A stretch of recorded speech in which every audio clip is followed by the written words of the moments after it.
It's like that one cousin you wish you weren't related to. You get to shape a lot of the company's growth, or the app, or the website's growth, or the mobile application's growth.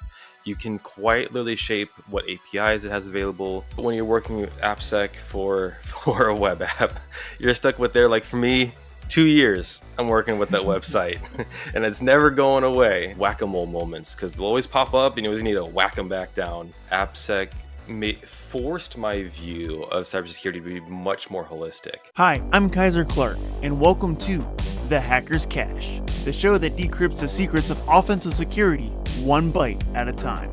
Every week, I invite you into the world of ethical hacking by interviewing leading offensive security practitioners. If you are a penetration tester, bug bounty hunter, red teamer, or blue teamer who wants to better understand the modern hacker mindset, whether you are new or experienced, this show is for you. Hey, before we dive in, just a quick heads up on the audio quality in this episode. It isn't up to my usual standard. Unfortunately, my recording software picked up my webcam mic instead of my studio mic, so you'll notice a difference on my end. Luckily, the guest mic is on point, so it's not all bad, and the conversation is packed with valuable insights I don't want you to miss. If this is your first time tuning in, rest assured that episodes other than 20 and 21 sound much better. And if the audio quality is a deal breaker for you, I get it, but I hope you'll power through this one or check out another episode. Thank you for your understanding, and let's go ahead and get into it.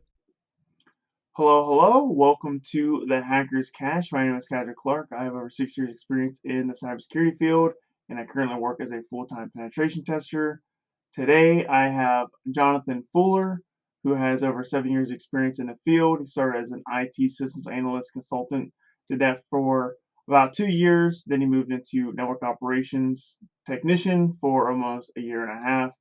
Then went into AWS security architect, did that for about 9 months. Then became a NOC engineer for a half year. Moved into penetration testing, was a pen tester full time for 2 years. He did some cloud deployment architect and cloud security testing for TCM Security. Then he moved into application security engineer, did that for about half year, and is currently a senior application security engineer for going on 2 years now. And he is also the founder and CEO of Advict Security and has been doing that for over a year now. For education, he has a Bachelor of Science in Computer Science, and for certifications, he has OffSec Certified Security Professional, that's OSCP, the AWS Certified Security Specialty, and the AWS Certified Solutions Architect Associate. So, Jonathon, thank you so much for taking your time for doing this episode with me. Go ahead and unpack your experience and introduce yourself to the audience. Yeah, absolutely. Yeah, my experience has definitely been all over the place. I graduated university right into the pandemic, and nobody wanted to hire all those wonderful junior individuals. So I spent a lot of time working on AWS certifications. And this was back in the day when they didn't require the cloud practitioner, or a lot of jobs didn't. So I tried to beeline it to the security specialty, and along with doing the OSCP, I spent a lot of time wanting to break into infosec. I was just a lowly student student consultant for the local state government, and then I wanted to break into more cybersecurity related things, and that was when I helped also create Cybersec Labs, which was like a competitor to Hack the Box and Try Hack Me, and that's the undisclosed part that I could probably change into disclose now. Um, and my friends and I, we created that platform. It was really cool to build AWS infrastructure, vulnerable machines, and that's really what got my feet wet with cybersecurity while I was still working for GenVid as a NOC engineer. From there, I got my first pen testing job for SockLogix, delivered some web app tests, and helped clients remediate some of their wonderful, fun things that they had. And then that's when Heath reached out to me to help build the PNPT. Him and Joe had already created the majority of the vulnerable environment, and they just needed somebody that had that sweet AWS experience and vulnerable machine experience too, because there's lots of fun things you got to do in the cloud to make vulnerable machines talk to one another. And so that was when I helped him create the infrastructure for the PNPT, automations, lots of automations, and did some cloud security testing for him. And then from there, I bounced over to Coalfire for a penetration tester. That was my first full-time big boy penetration testing job. It was going from first gear all the way to fifth gear, but was skipping all the gears in between. especially working for the AWS contract. It was an intense part of my life. Got a lot of the Linux terminal knowledge now that I carry around with me every day, from just needing to be as efficient and quick and skilled as possible. And then from there, bounced over to being an AppSec engineer. That was where a coworker of mine was already working for Redfin, and the grass is always green on the other side, as they say. And I wanted to see what it was like working for developers, being almost like a penetration tester, but solely for a single company, and working closely with developers. And that really intrigued me because I felt like sometimes clients weren't always the most receptive to vulnerabilities you bring to their attention. And with being an AppSec engineer, you don't go away as quickly if the developers don't like you. They have to talk to you face to face. You can trap them. And that was where I'm at now with being an AppSec engineer. And then for Jack in the Box, I've definitely helped implement the AppSec program that we have now: vulnerability management, attack service management, all the acronyms: SAS, DAST, RASP. You get all the wonderful acronyms. That's where I'm at now, while also creating my own penetration testing firm and AppSec firm, because I felt like there was definitely room in the industry for somebody that brings with the pragmatic experience that I do have, brings those skills to clients to help them remediate and fix vulnerabilities as well. Nice. What a wealth of experience. Yeah, it is all over the place, but I think it all goes in together at one point or another. Like everything that you've done kind of manifests itself into like this one, really well balanced professional that you are. And I think it's really interesting. I think what I want to know is why did you get into, so you was in like a knock engineer role and then you Mm. jumped into like more cybersecurity stuff. How did you bridge that gap between, yeah, I'm a network engineer to now I'm a cybersecurity professional, and what was some of the challenges that you faced like making that transition? Yeah, I was a knock engineer while I was also going to school, and my school only had a single cybersecurity course. And while I was in that cybersecurity course, there was a little advertisement for Kali Linux and the OSCP on the side. And I had close to zero knowledge of any cybersecurity whatsoever. So, of course, my first idea was to look on Reddit: is the OSCP worth anything? And then when all the comments were like, absolutely, absolutely, I was like, oh, this would be cool. This would be a fun learning experience. And then me, about a year and a half into the whole experience, I got my eyes wide open, looking like I'm a trauma individual, seeing the worst behemoths of my life, scary ghosts at night. Um, and it was, I interpreted my OCP experience to be like the first obstacle for me to get the career and the experience that I wanted to.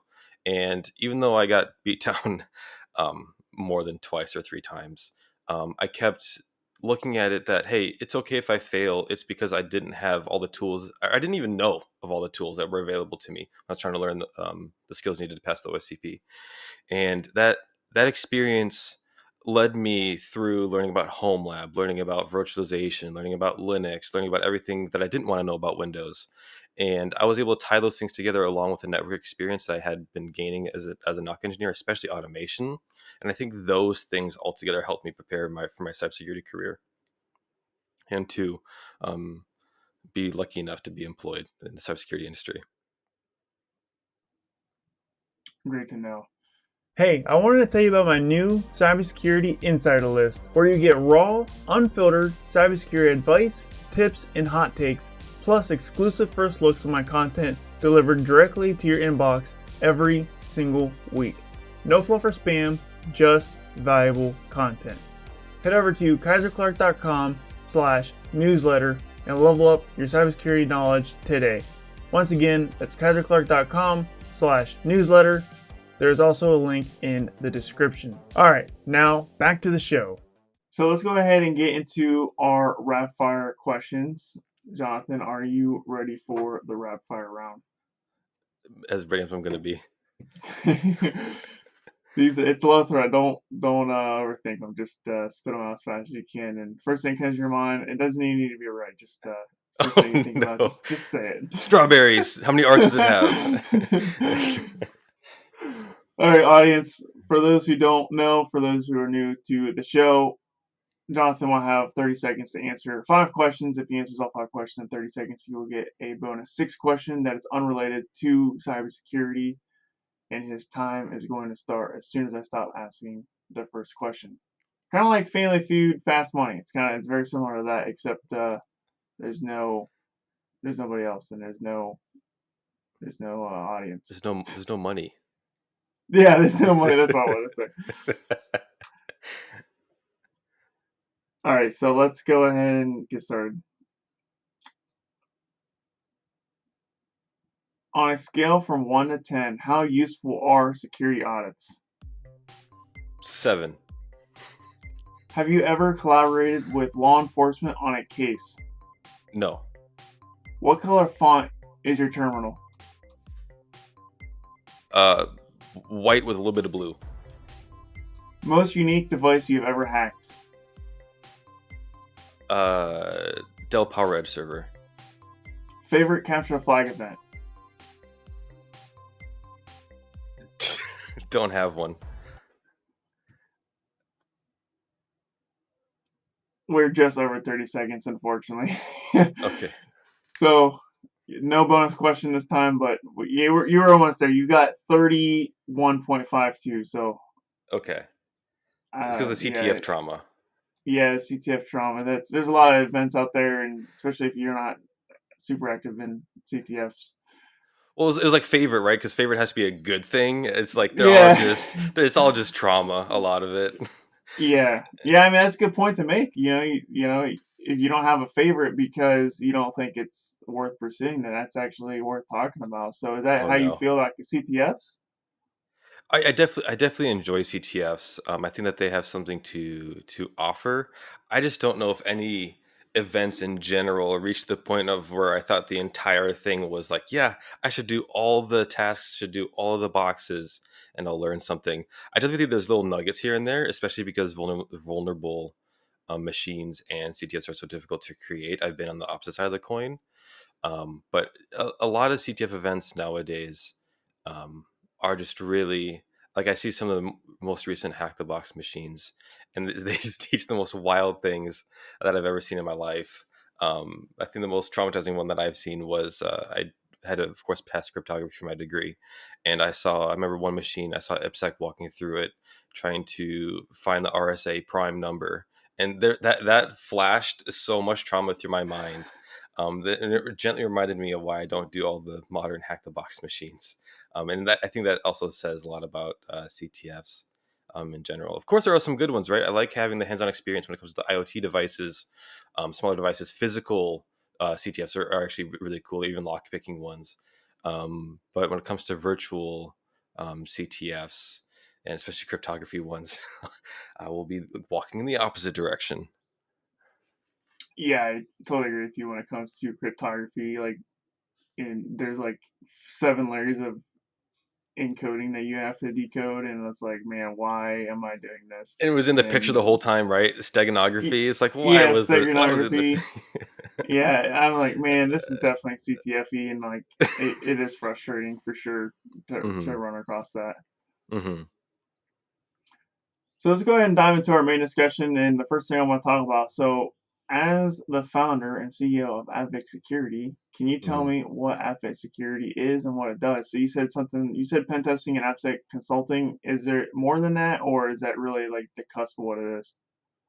That really is the cusp of what it is, and the large reason why I created it in the first place is that I felt like I wasn't able to deliver a lot of the value that I saw in engagements as a pen tester to clients working for some of the bigger firms, and even as an AppSec engineer, sometimes I would have to reference old penetration tests to get a better understanding of my environment. And I feel like a lot of times on penetration tests, that a lot of information that we gather as pen testers isn't always put out there into the report. Maybe if we gather 100% of the information that we do, maybe what 5 to 10% actually appears in the report. And I feel like that I can do better, that we can do better as pen testers to give more of that information to our clients. And that was a huge reason as to why I created Advict Security as well. In addition to having that AppSec experience to help clients remediate more effectively, sniff out false positives, and provide more pragmatic solutions to their needs. Yeah, that's interesting. You bring it up. Like, you're right. Only 5 to 10% of what we find on a pen test actually makes it in the report. There's so much that I'm seeing that Yep. doesn't make it in the report because I'm only reporting on the bad things typically. Hmm.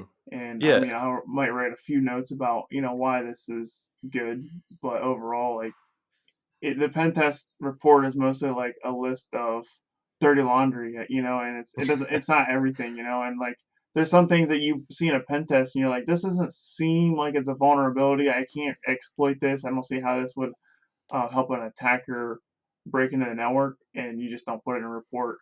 But Right. there is a lot of information that doesn't make in those reports. Yeah, and especially as being a pen tester, especially when you're doing internals, you get so much information as to what clients have running on the inside that a lot of times AppSec engineers or infosec teams don't have the tools or capabilities or time to gather information on internal systems. Like from one of the pen test reports that I had noticed that a really ancient switch was still connected to the management port and still an active IP address on our network, and I wanted to get it removed. But a lot of times I still refer to it as an AppSec engineer, pen test reports. Um, and there's a ton of information on there. Even just Nmap scans, graphs, graphs of what that your attacking machine was able to touch, network layouts, all the topography, all that stuff is really really useful information. If not for remediation, then just information. Because I feel like a lot of AppSec and pen testing, and even just company security, is knowing what the heck you have in your environment, internally or external facing. Those are the two biggest things, I think.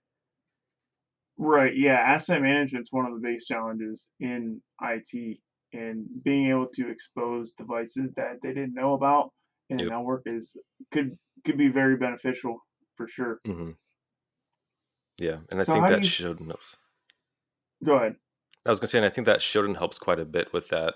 That's been probably my favorite tool to set up for companies, because you can just throw it a single domain and it sniffs out all your subdomains, all of your DNS records, and it displays to you in a single dashboard what ports you have open.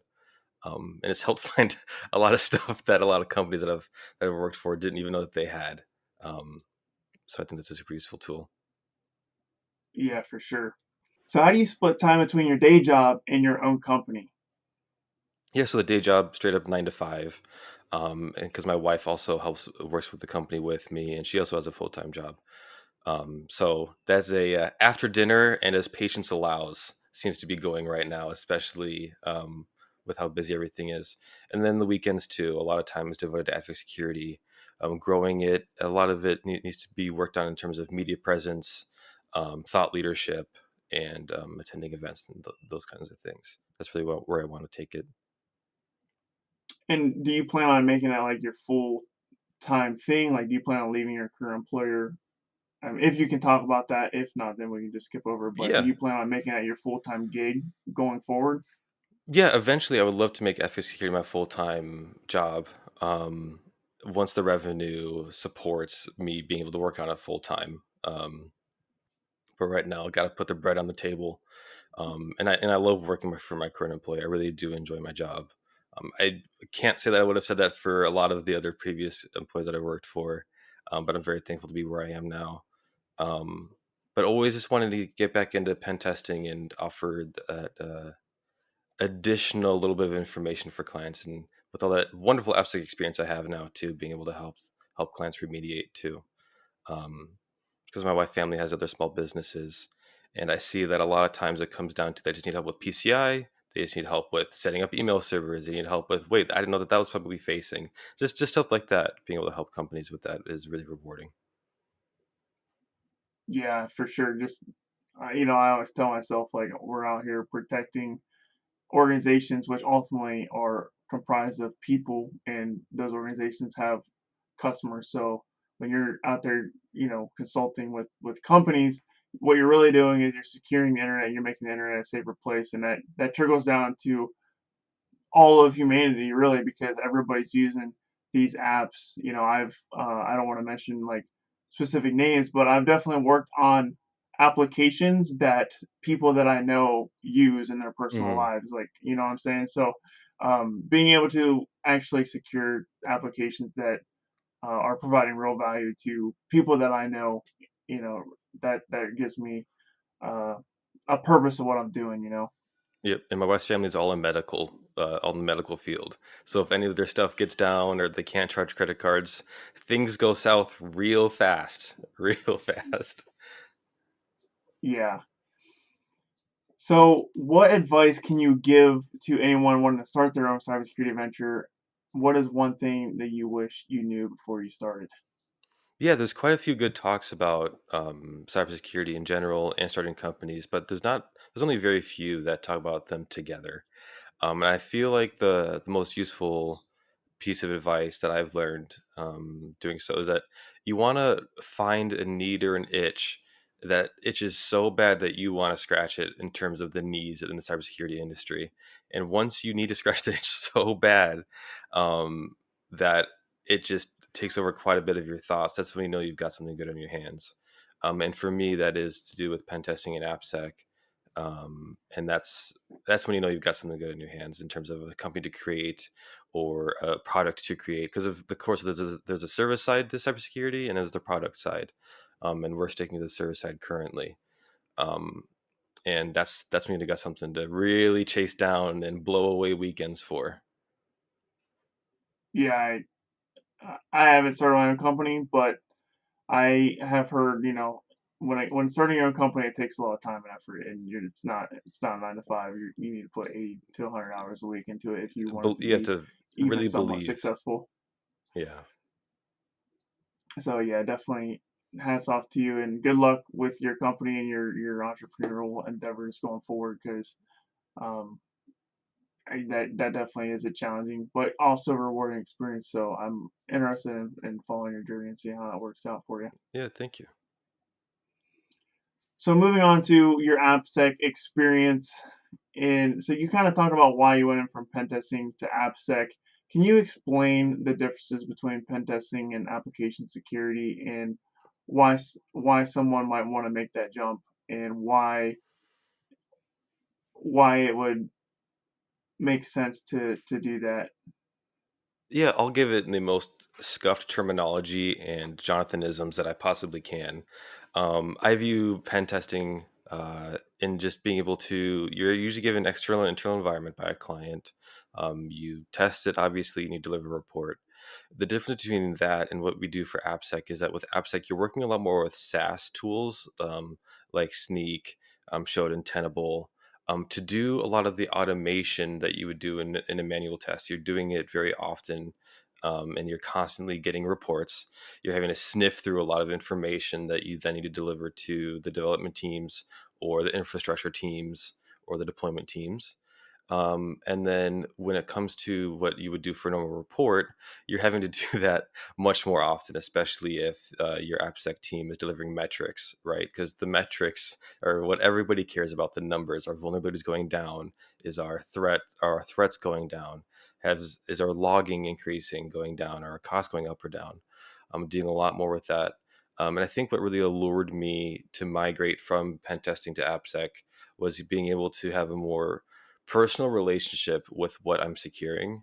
And that really intrigued me because with pen testing, we don't always get the time that we want to work on a client or a tool or a website. Um, and with AppSec, whether you love it or you hate it, it's like the family you wish you didn't have. You just got to slowly learn to love it, and being able to watch it grow and mature is a very beautiful thing. Being able to see the exploits that you're closing, the vulnerabilities that you're closing, the attack surface that you're closing, being able to see that tangible impact on a week to week basis has been really cool to see. And I'm very thankful for that. So I would say if you're curious about the migration from pen testing to AppSec, if you've been feeling like you want to be more in touch or more personal with the information or the test that you're doing, I would say take a sniff at AppSec and see if it fits your needs. Especially if you're into home labbing as much as I am. If you like messing with the infrastructure, if you like blowing up servers for no reason whatsoever and destroying Proxmox environments accidentally, then AppSec's definitely your 2 cents.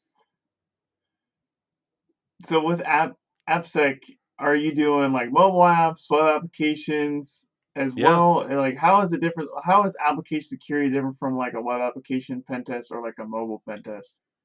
yeah, I would still say it's like that one cousin you wish you weren't related to. It's Okay. they're always sitting around, they're always hanging out with you, whether you like it or not, and you get to you get to shape a lot of the company's growth, or the app, or the website's growth, or the mobile application's growth.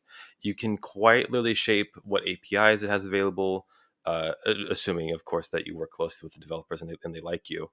Um, I would say that a web app test, you're maybe learning about a website or a web app for what, 7 days max, 5 business days, let's say. And then, but when you're working with AppSec for for a web app, you're stuck with there. Like for me, 2 years I'm working with that website, and it's never going away because Jack in the Box will always need a website. And whether or not somebody accidentally turns something that was meant into test, turns it publicly facing or pre-prod or whatever have you, those little, I used to call them like whack-a-mole moments, because they'll always pop up and you always need to whack them back down, and another one pops up. I think that those moments will always happen, but the big difference there is that you're working with it day in and day out, and it allows you to have a really close relationship with what you're doing, Is which I it really this? like. Is it the same skill set you would say that? So you said the difference is like you're Solid. working more intimately with the developers, but is it the same sort of skills? Like you still like test for That's a SQL injection, cross-site good scripting, and question.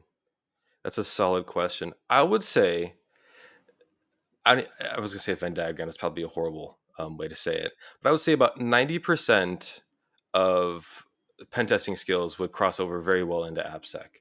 But I think of a lot of what you need to be successful in AppSec is quite a bit of people skills, which of course you gain with pen testing with delivering reports and retests and remediation, things like that. But a lot of it comes down to I would almost say like a silent respect between the developers and yourself. I think that developers have a lot of respect for me since I do develop in my free time. I do mess with the infrastructure. I do mess with a lot of technology and tools in my free time that enterprise and companies use on a daily basis. And being able to speak from a pragmatic point of view helps developers understand that you're not just there to ruin their afternoon or day to fix a vulnerability. You're there to actually help them improve and grow and help them deliver a more solid product. So I would think that there's maybe 50% going from AppSec to pentest is would be transferable. But I would say that 90% of what you do is in pen testing is could be easily transferred over. Like with SQL injection, let's just say, you can easily, you know, explain as an AppSec engineer to a developer why SQL injection is bad, but being able to correctly and empathetically point out to them where the issues are and remediate them and chase them down and retest and validate is another whole beast. And then it becomes the whole, oh goodness, well, we build container images for each PR that we merge, so we got to go whack the other 10 containers that we have floating out there that have this SQL injection. um, and that's a little bit different than pen testing because you don't have to go into all the Docker registries and delete the bad container images. yeah. So I've talked about with some other guests in previous episodes about like the differences between external and internal pen testing. It sounds like application security is kind of like internal pen testing. Is that accurate to say? And if not, why why would someone want to go into application security over internal pen testing? And is application security a slower pace than external pen testing consulting? Yeah, I would say that AppSec forced my view of cybersecurity to be much more holistic because I'm delivering metrics, I'm delivering numbers, I'm having to purchase tools that are way more money than I'll ever be worth in my entire life. And that has been much different to me than internal pen testing. Internal pen testing to me is, of course, gathering information, delivering on a report, bringing forth vulnerabilities, and helping developers and teams remediate them. But with AppSec, you never really leave. And there, I can say that yes, maybe AppSec is a little bit slower paced, and it's maybe a better way to say it is it's much less of a sprint than pen testing, and it is much more of a consistent jog or run. there's never time to let up. You're always going to see little things whack up, and then you do have to sprint to the next checkpoint, let's say. But it's not so much you're sprinting and you're having to run past things that you wish you could have seen, or the roses you wish you could have smelled along the way, in terms of, oh, I would have loved to be able to commit a PR for this team to help them, help them increase their input sanitization. That's what I would probably want to say, is that if you're, as a pen tester, if you're doing internals or external, if you're curious to see more what teams can do and to establish better relationships, then maybe AppSec would be helpful for you. Or if you're getting yelled at too often by clients, but you're sure you're a people person, then go into AppSec as well. It's good to know.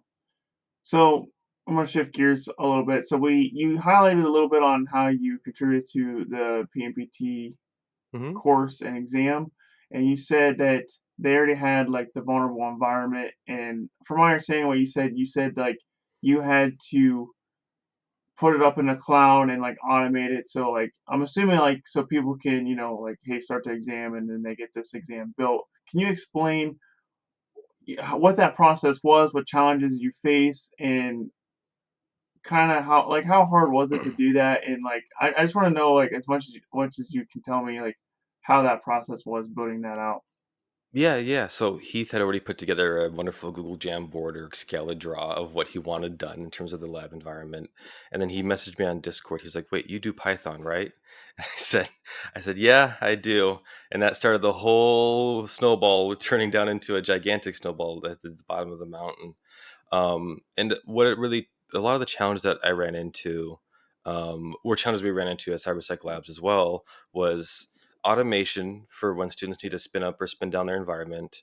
VPNs always seem to break, especially if the student doesn't have a consistent connection. And vulnerable machines breaking for no reason whatsoever, other than that they think that you're ugly today, or you woke up on the wrong side of the bed, for no reason whatsoever. Because the moment that you stop the machine, turn it back on, or restart it, it works exactly how you would have expected in the first place. Those were the biggest things that I saw. So instilling consistency for vulnerable machines, having to possibly even change exploits because the exploit wasn't consistent enough to be as part of a test, was a huge part. Making the VPN environment be usable for students that didn't have a connection, like the poor people that live in Australia working on their high ping and very low upload, for the students as well. And then the third part was automation. There were so many different systems that we were having to hook into, such as Calendly, Google, Gmail, events, make sure we emailed students the correct times, making sure that they received the VPN package at the right time, the right materials. The list just went on and on. Those were some of the big um, issues that I faced when helping to create the infrastructure. Yeah, so Heath and Joe had made the majority of the vulnerable machines, and then had like a napkin diagram, and they're like, "All right, make it work." And so it was, oh no, here we go again in terms of setting up vulnerable environments. But it taught me a lot. Had a great time. I did lots of Terraform, lots of Python, and lots of automation, and lots of AWS fun. So that was the majority of what I did. Yeah, and you really leaned onto your cloud experience there, right? A ton of cloud experience, especially cloud experience in setting up vulnerable machines, because, like I said, consistency is key when creating a student environment. Because if a student's like, "Hey, this exploit should be working," and then you get a support email 1 hour before the student's Windows closes, and they're not too happy with you, they're not too happy with the environment, and not be able to make any progress. It definitely changes your perspective on what it is to be a student and what it is to offer a quality test. Um, but lots leaned on my cloud experience quite a bit. Um, it was a good time. Yeah, well, I haven't taken the PNPT course, but I might in the future, and or maybe might do the exam. And but I've heard good things. I haven't heard anybody complain about like like the exam environment or the course like Yeah, environment breaking or anything. So sounds like you did a good job, and I can't wait to like see for myself what it is. But everyone is. I haven't heard anything negative about the course or the exam environment. So kudos to yeah. you, and good job building that out. Yeah, thank you, thank you. But now it feels weird to say, should I go get the PNPT? Do I not do it? Do I get it? Do I just get like an honorary PNPT? I'm in that conundrum now. I think Heath has the PNPT, right? Like, Yeah. doesn't he have his own cert? Yeah, So I don't see if he can get it, why can't yeah, you? You know? it's that Obama meme putting a medal on himself, That's Yeah. it's how it feels. that's, that's hilarious. Oh man. All right, well, we're running out of time. Unfortunately, this has been a great discussion, but I need to know, do you have any additional cybersecurity hot takes or hidden wisdom you'd like to share with the audience?